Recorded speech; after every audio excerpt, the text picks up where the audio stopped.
Hi guys, welcome back on Tech Aid. We are providing you practical solutions to your problems, whether it's a simple hack or a step-by-step guide. We have got you covered. In this video, I will gonna show you that how to set proxy on Telegram. First of all, you can open the Telegram application. I can already open the app. After opening the app, you can go to the settings icon at the bottom right side of the screen. Just simply tap on it. After tapping on it, you can just simply scroll down here. Now tap on data and storage. After tapping on data and storage, you can just simply scroll down here. Scroll down and here you can see the last option, that is proxy. In the connection type section, tap on it. After tapping on it, you can just enable the use proxy option, or you can just simply put the information, and it is a way you can set proxy on Discord mobile. If you want to keep your online activity private and access to restricted contents like I do, trying using a VPN, it's secure, easy to use, and makes a browsing safer.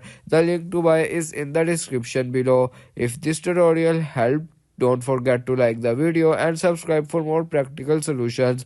Got questions or need extra help, drop a comment below and we will be happy to assist. See you in the next one. Thanks for watching.